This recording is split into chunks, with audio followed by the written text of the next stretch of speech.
Good afternoon, Bermuda. I have the privilege of sitting with the Commissioner of Police, Mr. Stephen Corbishley. We're simply going to take some of the questions from you on Facebook Live and Bermuda in general. We're going to ask for you to forward this link onto anyone, and we're just going to be here for about 30 minutes answering some questions. I'm looking on my feed to see when it comes up. Nothing as yet. Is the government of Bermuda, yes? Yes, we are live. Okay, so we're live, and I'm here with the Commissioner of Police, and we're going to have the opportunity to just simply talk with people about what's going on. Commissioner, thank you for sitting with me. As you know, we are in unprecedented times. The government and the Cabinet, in consultation with His Excellency, has made the unprecedented step since 1977 to issue an emergency order to do certain things. Yesterday when we were talking, I love your words, and so you shared with me when we were meeting that words were really important on how we shared it with the community. Talk to me about the why do you think words are so important, and why did you coin the phrases that you used, and tell us more about the phrases. I think the thing is, Minister, what we don't want to do is alarm people. Sure. And this is a really challenging time for not just the country but for the world. And the last pandemic of this size goes back to 1918 with the Spanish flu. And I think language and communication is really important. Sure. It's not to hide the truth, but when you start seeing things like curfews Yes. and lockdowns, Yes. And even the Royal Gazette article today, the title was Under Siege. Yeah. It makes people panic. Of course. And I'd rather describe what we're trying to do, which is work with the community, because you can't tell people what to do. You have to get agreement, and you have to get people to understand. So things like when we stop people, they are community advisory points. Yes. Because they are for the community to engage with them positively, to explain and to encourage them to follow the health guidelines. And similarly with the things that have been put in place from this weekend, it's a community protection measure. I really like the term community protection measure, and the reason why that resonates with me is because that's ultimately what we're trying to do. We have a virus that the Coparenting virus, and what we're trying to do is limit its spread in Bermuda. And so the terminology community protection plan, that when you said that yesterday, I think for me all the lights went on, because that is what we're trying to do. And so when we use terminologies like shelter in place, yeah, those are key terminologies that we're trying to do. I drove across some of the grocery stores this morning, and in the main, everyone was well behaved. Yeah. There was some significant social distancing taking place, but heretofore, I would have expected, just based on how I've seen in other countries, that people would have been bulk buying in excess, that there would have been a lot more bad behavior at the grocery stores. That actually wasn't the case in Bermuda. And I think people feel confident, number one, that the government is in control, that the Emergency Measures Organization has some clear planning, that the Ministry of Health is there. But I also think with your ethos of the community protection plan, people can have the confidence that whilst we are going to be at community advisory points, that they are not 1977 the last time they saw it. There were guns, there were shields, it was a really aggressive stance. That is actually not the case in these sets of circumstances. Can you talk to us a bit more? And I'm going to in a minute go to what I believe, I'm going to go through some the places that are closed, and we'll talk about that. Yeah. But tell me what a person can anticipate in a stop when they go across in the island. Well, just to echo your points, I think we're on a journey. Sure. And the journey started, and actually positively, we've seen Bermuda embrace that journey. The curfew checks are going well. We see very little movement on the island, only for essential workers. The engagements our officers have had, and hardly anything at all in regards to problems. But what people can expect in going forward is it will be challenging. Yes. And we're not used to staying indoors. Somebody said to me the other day, it's difficult enough at Christmas time when you've got the family. I trust my daughter, I want to put in the microwave. And there's some important issues about that when people are confined, and we'll touch on how perhaps people might be worried or vulnerable a bit later on, but we are asking people to stay at home. In fact, we're requiring them to stay at home. And there are caveats that the regulations allow, so essential travel to the groceries, and I'm sure you'll echo this. This is something the Premier said.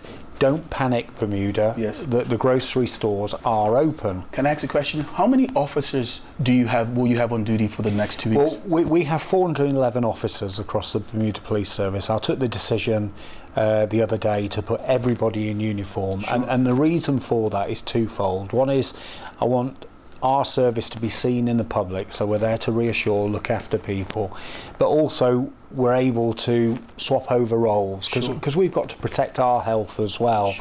And the role of policing is in the community, and we're stopping doing certain things which we can afford to do, and we're concentrating about getting out and about. So we've got the advisory points. We're going to be visiting our vulnerable people in the community. We're going to look into our seniors. We're going to engage with some of our community leaders. And I don't want to be in a position where we criminalise or we start being heavy-handed. That will not happen. But I've got to say, Minister, and I'm sure you'll support me, is there is a line. And if people choose to ignore some of the directions, they're putting everybody's health in danger. And there may be occasions, I hope not, but there may be occasions where we have to take enforcement action. And indeed, we arrested a gentleman last night who was out beyond the curfew at 1 o'clock in the morning, and he will go to court at some point. Now and I think the legislation under the Summary Offences Act 1926, it is $2,880 or a 6-month period of imprisonment, or both the term of imprisonment and the fine. And that's one person out of 60,000+. But the most important thing, and people do recognise this, and it's not teaching people to suck eggs, one person who perhaps is carrying the virus causes risk to everybody else. Absolutely. And I think the Bermuda Regiment, they have about approximately 90 soldiers that are embodied now. They have the ability to scale up to about 250. And so we will, the acting commanding officer of the Bermuda Regiment, if the need requires, he will reach out to His Excellency and ask for the ability to embody more soldiers. And I think that might be a welcome suggestion from me as the Minister, because we were in this for the long haul. I simply want to just take a minute to acknowledge the Ministry of Health. The Ministry of Health, under the leadership of the Chief Medical Officer and the Minister of Health, the Honourable Kim Wilson, they for 13 weeks have been planning. They have been in the trenches. The epidemiologists, the chief nurse, the entire team, they have been working under the gun to put this plan together. And so sometimes we do not understand, and we think that this has just taken place overnight. I would definitely like to tip my hat to the Department of Health and the staff and the people that have been putting together this plan over the last few months. I look at the Minister of Health and everything that comes through. She's actually taking the lead on a number of this and giving us guidance, and she has a team that have been working from Caines morning to Caines night putting this together, and they should be applauded for the work that they're doing. So in my department, we have something called the Disaster Risk Reduction and Mitigation Team, the DERM, and they are a team that simply helps Bermuda when there's a national time of disaster. And they too have been giving all of the information that we need, putting the planning together. So when people say, oh, well done, Minister, I actually am standing on the shoulders of our DERM team that are also working around the clock to make sure that we have this plan that goes forward. And we're really, really excited about them and what they're doing for our country. And I think I want to assure the people of Bermuda that these plans are not being made in a vacuum. We have the Emergency Measures Organization. The EMO normally has about 60 or 70 people on the EMO executive. And we thought it important to make it COVID specific now. Within the COVID element of the EMO, we have a core group of people that are advising on key things and where do we go next. And that is really significant. But within the EMO COVID part of it, we have a operational team, which you are the significant play in, that talks about the operations of the Bermuda Regiment and of the Bermuda Police Service, with the governor, the deputy governor, and myself, and members of the DERM that talk about the operational part of it. Talk to me about what you feel about the decision-making body of the EMO when it comes to the operational part. Walk me through what one of our meetings look like in your eyes. I think, I mean, the point you said, this is very much led by health. Yes. And what we're seeking to achieve is to protect people, look after them, and save lives. So collectively, with the EMO, we're all working to that objective. It's important for people to recognise that we want to keep services in place. So whilst business as usual has changed, access to essential services will remain. Yes. And sometimes you can have a plan, but it's getting into the detail. How do you solve those problems? And a point you said before was, what will it feel like for people? And okay, it's going to be difficult. You're going to wake up in the morning and there are restrictions. But there is the opportunity to leave your home on foot, and this is important.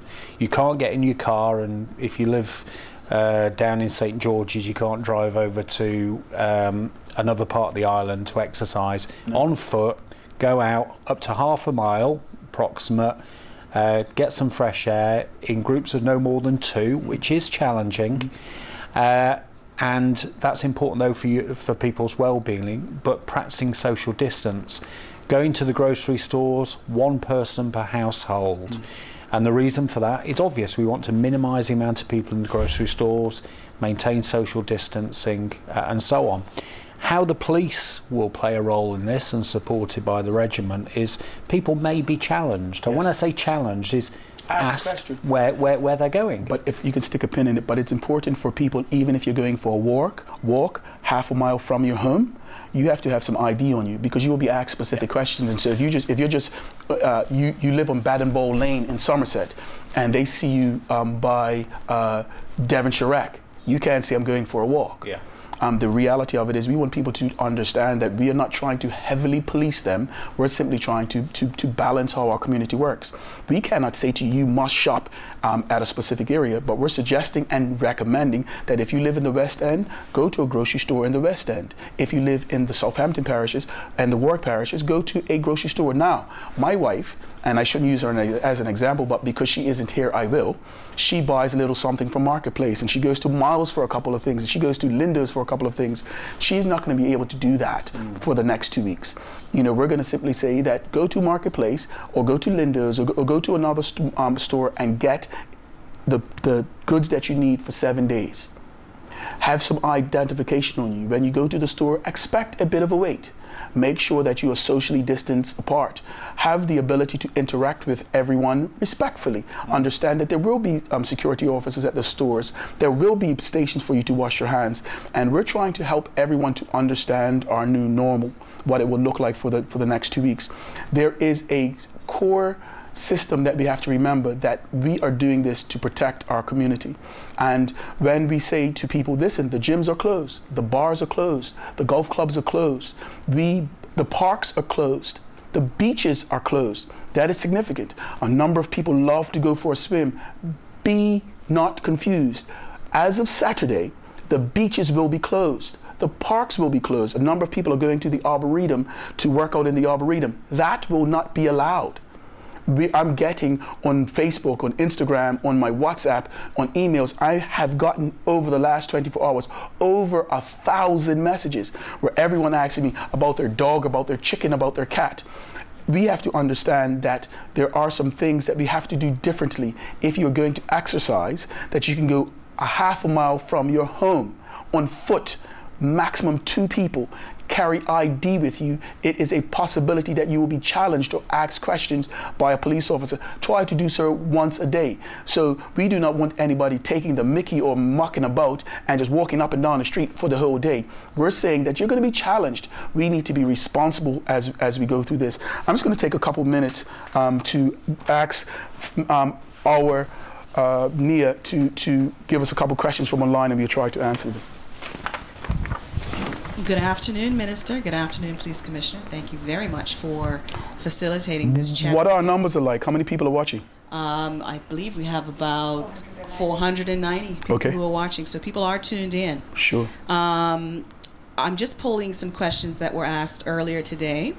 I'm going to name the individual who's asked the question, specifically about restaurants and deliveries. So if we can be clear about this, from Lisa Simpson, she's asking, may you please confirm or elaborate on restaurant deliveries, reason being, included in the ban, farm stand produce pickups, half-mile limit on walks, thank you. I think you touched on the half-mile. Restaurants will be closed, no restaurant deliveries.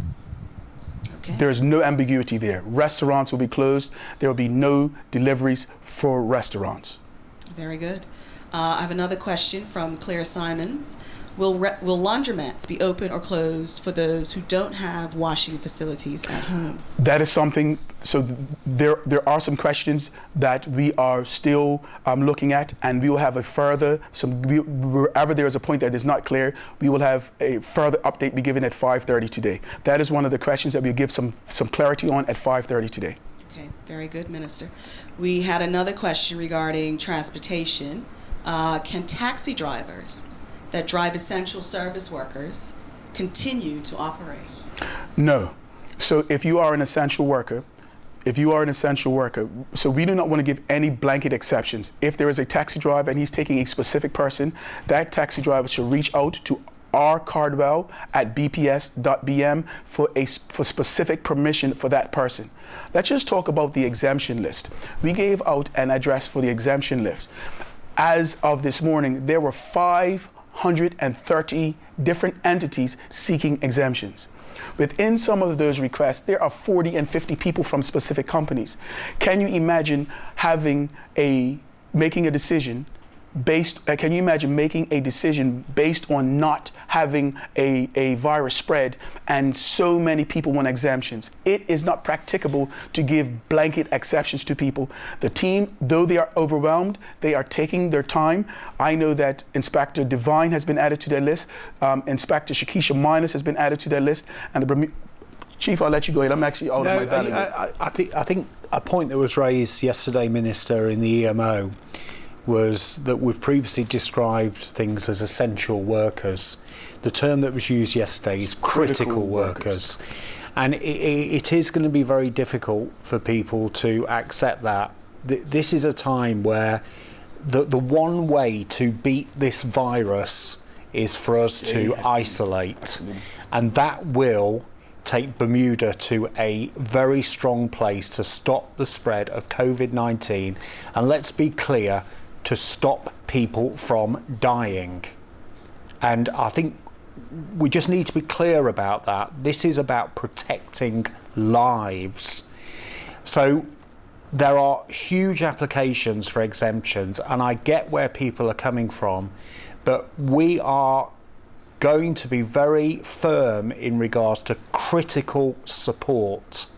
And people will be turned down, no matter what they think in regard to the importance of their role, because it all fulfills back to what we are trying to achieve, which is to stop the spread and transfer of this virus. Absolutely. I just want to, a number of people are actually hitting me up, and we're going to ask for all of the questions. Can we take another question? Yeah, Minister, I do have a few more questions. Here's an interesting one regarding shelter in place. Do you have to be inside the rest of the day, or can you sit outside? If you're in your yard, if you're in your garden, if you're on your porch, of course you can be outside of your house. Let's go back to what the idea is. The idea is that we respect social distancing and we do not pass this on.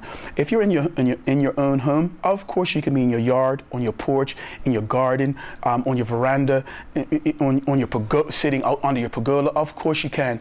We're also saying there are some people that don't have a yard or a garden and they want to go and stretch their legs. They can go for a walk. We're advising once a day up to half a mile away from their residence.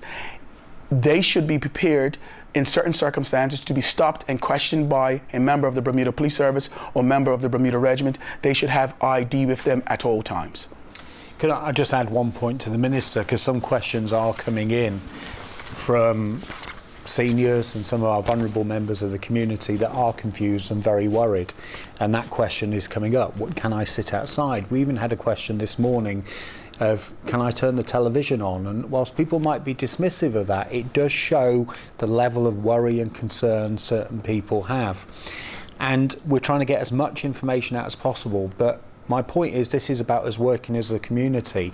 So if you have a senior living close by to you, somebody that is vulnerable, learning, whatever, look into them, go and support them, give them some advice.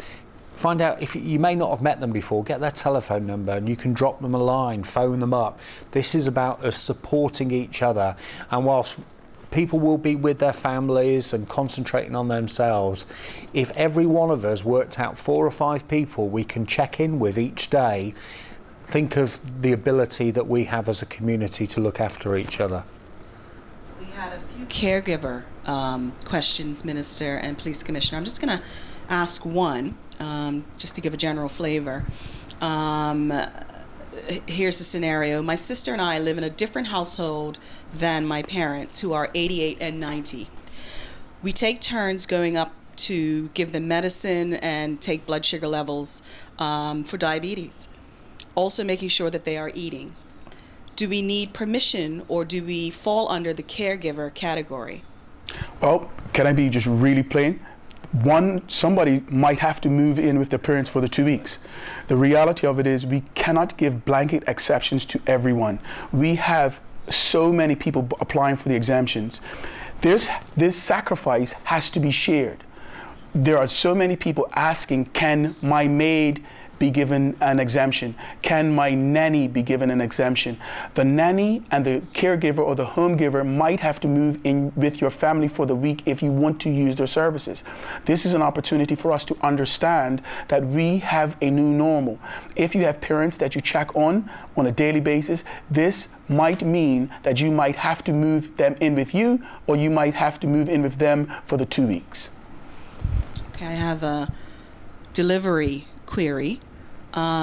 We may have touched on this, but I think it's good to reiterate. We're going to, with reference to delivery questions, restaurant deliveries are definitely off. Grocery store delivery. We're going to have some further, give some further guidance this evening. Very good. Okay. I had the opportunity on Sunday night, Commissioner, on Sunday night, I had the privilege of going around and looking at the government shelter. The government shelter is at Barclay Institute. On the first night, there were 3 people in the shelter. Last night, there were 13 people in the shelter. When I went on Sunday night, there were 2 psychiatric nurses. There was Dr. Stanley James that was there for a welfare check. There were about 7 security officers. There was food. They had the ability to talk to they had St. John's Ambulance, they had 4 people there. I was really impressed to see what Mr. Alfred Mabry of the Department of Child and Family Services, the services that they in place, and people with psychiatric nurses there.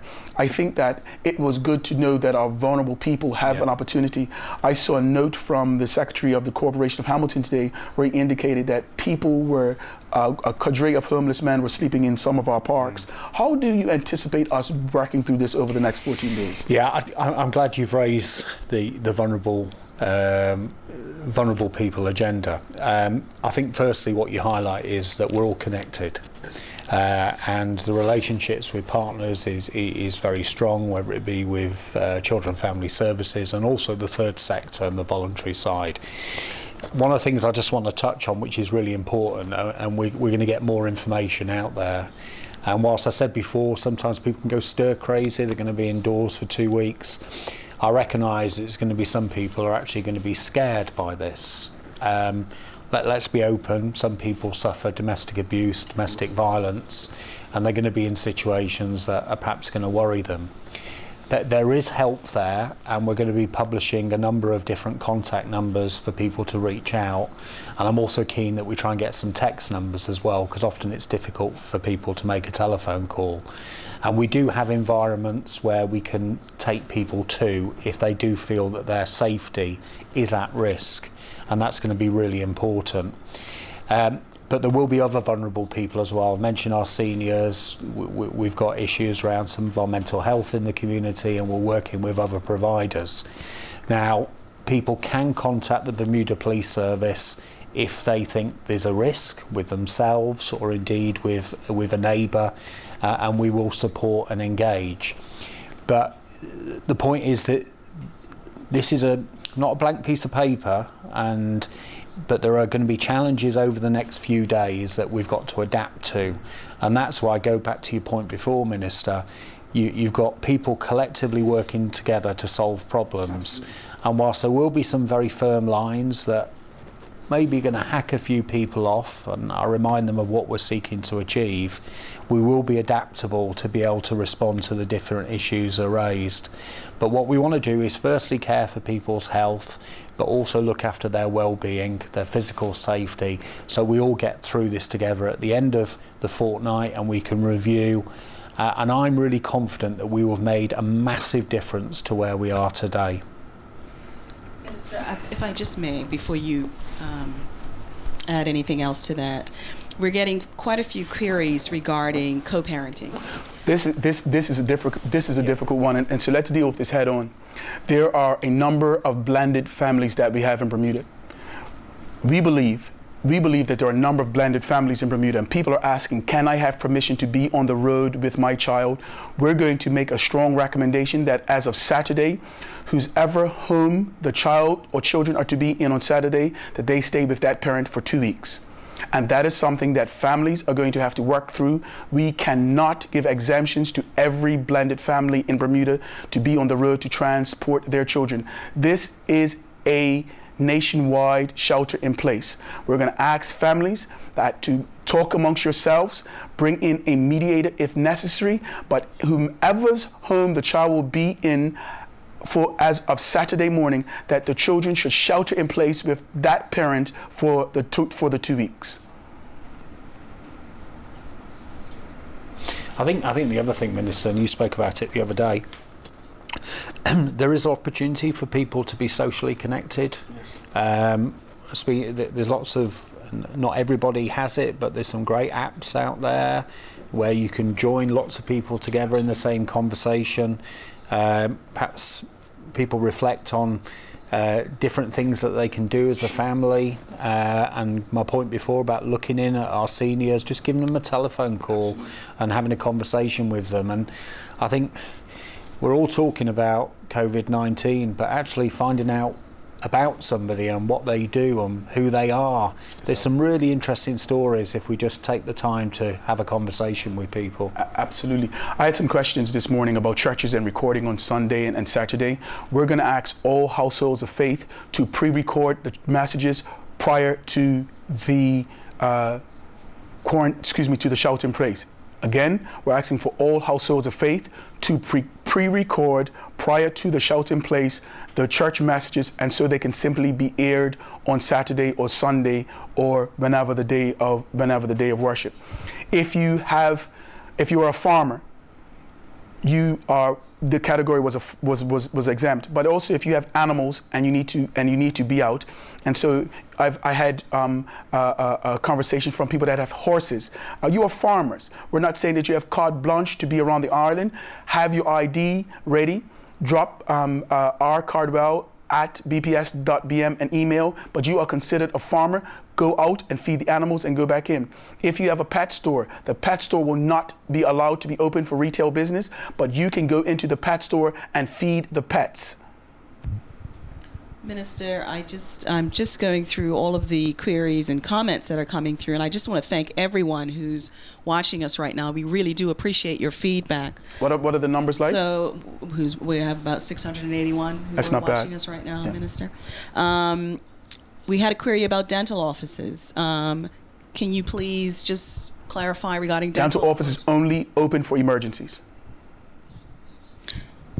Let me read through some of the Yeah, list. I think that would be very helpful. There's quite a lengthy list, and I think it would We're be just helpful. going to take some if we- time. Yeah, so that the public. People can that hear. are exempted by the regulations are members of the legislature, the Bermuda Police Service, the Royal Bermuda Regiment. These are essential services that are permitted to operate. The Royal Bermuda Regiment, the Bermuda Hospital Board and their essential contractors, emergency medical services, the Bermuda Fire and Rescue Service, the Bermuda Customs Department, the Bermuda Immigration Department, the Department of Corrections, the medical and paramedical professionals, pharmacists, doctors, veterinarians, caregivers, nurses, orderlies, doctors, and pharmacy workers, public media services, which include radio stations, social media, cable companies, and newspapers and interpreters. Aleph Wade International Airport, service providers to Skyport and their contracted agencies. Balco, stevedores, unloading and loading cargo ships, and the trucking regime that supports this. Licensed private security guard, funeral directors and purveyors of funeral services. The Ministry of Works, Waste Management and Water Treatment Plant, and all supporting departments and contractors for collection, storage, treatment, and disposal of waste and garbage.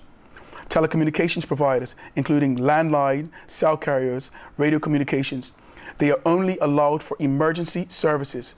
All regular in-store services are suspended. I will say that again. Telecommunications providers, which include cell phone companies, landline providers, and and cable providers. They are opened for only allowed for emergency services only. Regular in-store services are suspended. Utility companies, such as gas, water, they are available for emergency call-outs only. Banks are closed for face-to-face contact, ATM providers only. Fuel distributors, gas stations are open, but there must be social distancing practiced. Local fishermen, farmers engaged in agriculture and livestock. Food distributors and supermarkets. Authorized government shelters. Critical cleaning services and sanitation workers. Hotels and villas. Staff performing such services as housekeeping and in-room dining. Note, no gaming rooms, no gyms, no spas, tennis courts, golf courses, or any other recreational services provided by hotels are allowed. All court functions will function under the guidance of the Chief Justice, the Honorable Narinda Hargan, and the Senior Magistrate, the Worshipful Juan Wolf.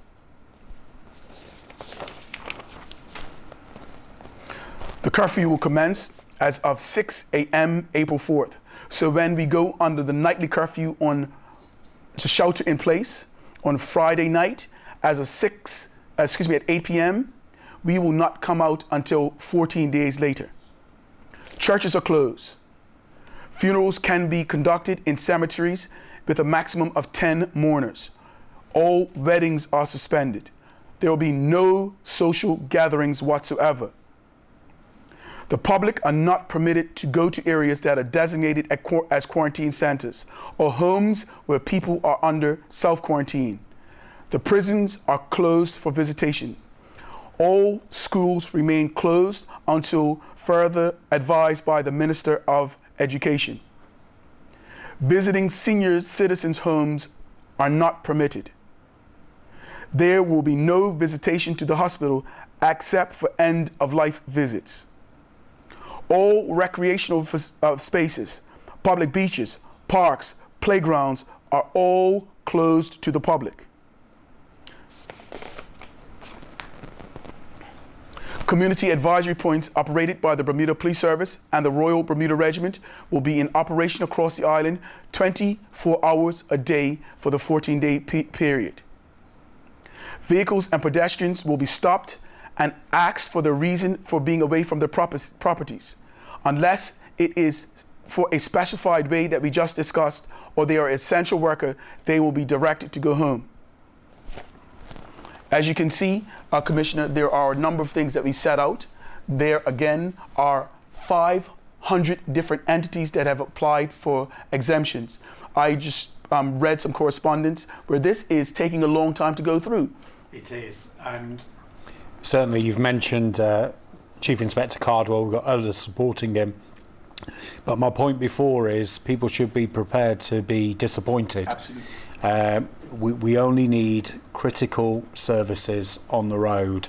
And whilst we respect where some people are coming from, we've got to make some tough decisions. Yes. And it's been hard. Yeah. And the point before, Minister, and it echoes right the way through, we want to work with people. But there is a line in the sand. Yes. And the legislation allows us to use certain powers to enforce. Yes. So we want to work with people, but if some individuals choose to ignore our guidance, our advice, and actually what essentially are directions, they may find themselves arrested.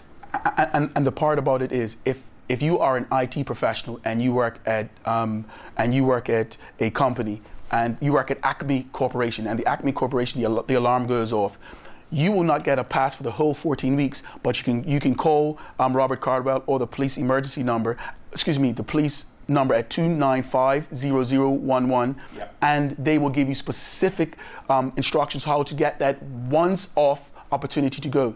And so there are business critical people, and we don't want people to say, well, they're not taking thought for my business where there is an emergency. Where there is an emergency, people will be given that narrow scope where they can respond to that emergency, but they will not be given a pass for 14 days to move about without being fettered by the BPS. Totally agree. We're getting a lot of queries regarding grocery stores, Minister.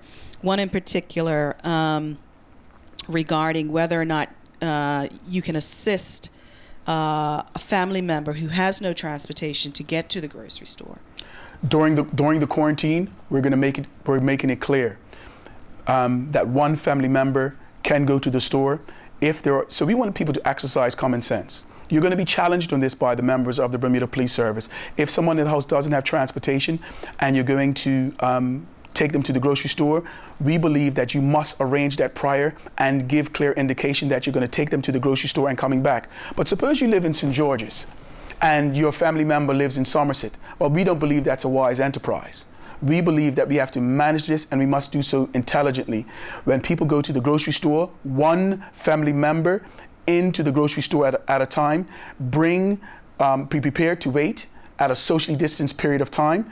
If you need transportation, arrange that transportation in advance. We are not allowing the taxi services to be running and for you to call 295-4141. That will not happen. You will not be able to call a minibus service and get that. You will not be able to get on the bus and do that. That's why over the next 2 days, we are asking people to prepare for that. You know that this is coming. You have been given the opportunity. Let's maximize on the opportunity to get the sundries that we need for the next 7 days in the first instance. And if you need to re-up, you know that later in the week you could do that. But remember, let's plan. Don't say to us now that what about my family member in the car? You have the opportunity over the next 48 hours or just under to prepare for that. Let's prepare for it. This is an opportunity where when you come, we know now, what are you doing today? Well, get in the line and wait. And have somebody drop you back home. The curfew starts at 8 o'clock tonight. Let's prepare for that. Everyone is being given the enough chance. Stop asking for the exceptions to the rule and understand where we're going. It is really difficult for us to answer every question from every company. We've given you what we want to do. Shelter in place. We're not doing this to harm you. We're doing this because the country needs it. If you have an emergency service, provisions will be made for a once-off emergency. If you do not have to be outside of your house, stay at home. If you need to go outside your house up to half a mile in front of your house. If you are a parent and you are in a blended family and you do 1 week on, 1 week off, we're saying we know this is not a perfect set of circumstances, but for the next 2 weeks, whomever has the children or the child as of Saturday, we're asking for that parent to hold on to the child and love them for the next 2 weeks. I think just to the point you raised is we are asking people to try and problem solve themselves within the community. The government can't solve every single situation. People have got to take some personal responsibility for how they're going to adapt over the next 2 weeks. Now, there may be situations where somebody physically can't get to the shops, and we will publish some numbers where vulnerable people can contact, and we'll try and find a solution. But it's not a pushback or a challenge, but if somebody's saying, I can't go, speak to your neighbours, reach out to people, try and come up with a solution. And if the situation allows, then we can work with that. But we can't answer every single question for thing, but we will make sure that those that are extremely vulnerable are looked after. So if you are out, please have ID, identification, formal ID. Suppose you are working at Marketplace. Well, have your company ID or have a letter from your employers. Have on your uniform. If at all possible, in the left-hand side of the windshield, have that you're a medical doctor clearly embossed. Have that you work at Marketplace in the left-hand windshield of the car. The police and the Bermuda Regiment will stop you, and they would ask you critical questions. When I was out on Sunday night, Commissioner, a gentleman was coming from the east end of the island, and he was like, "Hey, this is the third checkpoint that I've been through tonight." Yep. And we said to him, "You're going to probably go through the same 3 checkpoints going back on each time." People have to be prepared for the questions to be asked. We're not going to be using our radios to say, "Listen, Wayne Caines just came through, let him through." We're going to go through that checkpoint every time. And so people have to be prepared that if you have to be out, leave home a little early if you're making 10 o'clock. Don't take the same half an hour if you're leaving from Somerset to come to the hospital. Leave home a few minutes earlier so you can factor in those stops. We've instructed our police officers to follow a specific, and it's known as the 4E plan, and it starts off with engaging with people. Yes. So professionally, politely, then explaining why they're being stopped, encouraging them to follow the guidelines, and the final E is enforcement. But that's right the way down at the bottom. Sure. But it's just around making people aware that yes, you are going to be stopped, yes, you are going to be asked what you're doing, yes, where you're going, you are going to be asked for identification, and we will work with you to support you around what we're trying to achieve. Absolutely. Okay, Minister, I'm getting a few queries regarding dialysis treatment and individuals who need to get to dialysis for their treatment. It's a multi-day a week situation. What would be your response? So my response will to where there are private dialysis patients, the private dialysis patients should, in the main, if they can be, if you're at one of the private facilities, you should ask if your treatment can be prior to the 14 days, if your treatment can be scheduled at a time that is not in curfew hours, if that is possible. After or during the shelter in place, we're going to have to get the names and the times of those emailed in so we can have those. That there are a number of people in our community that are on dialysis, and so in the main, we believe that if we can get a list from the Bermuda Hospitals Board of the time that people are going for dialysis and their names, that will prevent everyone that is on dialysis from emailing us directly. And so my recommendation, and I'll take this to the DERM, is that if there are private dialysis patients, if they can send us the names and contact details of the people en masse, and the Bermuda Hospitals Board en masse, if they can provide the Bermuda Police Service the names and the times of the people, as opposed to everyone on dialysis emailing the Bermuda Police Service, or emailing our ministry with those times. I'm going to say that again. We believe and we know that this is a life-saving enterprise for people. That will be permitted. What we're simply doing is managing the people traveling on the road. We're going to ask for the Bermuda Hospitals Board, in the terms of people that are managed by the public sector, for them to give us the names and the times, and we will have those in our records, and the police, when they're asked, will be able to check and verify those names. If people are being kept and on dialysis with a private dialysis company, for them to send our ministry the names and the times and the details of those persons so we can have all of those details. Thank you for the opportunity to connect with the people of Bermuda, and I'm going to allow the Chief I'm going to let you start off with your thanks to everyone before we conclude. Yeah, I mean, firstly, I'm sure everybody will appreciate that there are a lot of people working extremely hard, excessive hours, health primarily, but right the way across the island, making sure that we work together and keep people safe. And I think from my role as Commissioner, we are part of a team, and our role is to make sure that people comply with the guidelines, but we will work with them, give advice, and we will be polite, professional, but there is a line in the sand that we ask people to observe. Well, I'd like to thank your team in advance. I've been able to work with you for over a year now. You're very community-minded, very community-focused. I like the stance you took today when I saw the email mandating that all the officers put on their uniforms, and that 411 people, even those behind the desk, everyone will be out in the field for the next 2 weeks. It bode well for our community. When I saw that that was a strong position of leadership, you're very active and hands-on in the meetings. When asked to meet with the people of Bermuda via a non-traditional mean on Facebook Live, you were really never hesitated.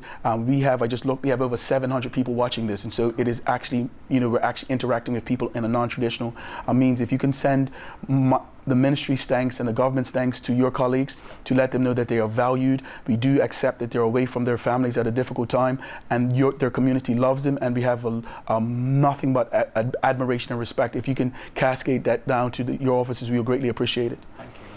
I would like again to thank the Ministry of Health and that team, everybody that comes under the Ministry of Health, led by the Minister of Health and the Chief Medical Officer. We appreciate that which you're doing in our community. I'd like to thank my team, the DERM, and the Ministry of National Security for the work that they're doing. I would like to thank the Premier and the members of Cabinet. My respect for the Premier has quadrupled. I have seen him make difficult decisions. I'm watching when a commissioner makes these decisions. I can see the emotional toll that it takes on him, because he has the weight of our nation on his shoulders. He is a man of a very strong constitution. He has stepped up in a way that this country is privileged to have such a man leading it, and I'm honored to serve as a member of his cabinet. And I know that the rest of my cabinet colleagues, we're just delighted to be a part of the people of Bermuda, to serve the people of Bermuda, and it is our privilege. I'd like to thank the people in Bermuda in advance for honoring the rules of this community protection plan, respecting the shelter in place, and just looking out for each other. We know that we have some vulnerable members in our country that we're going to have to look after, and we will do so.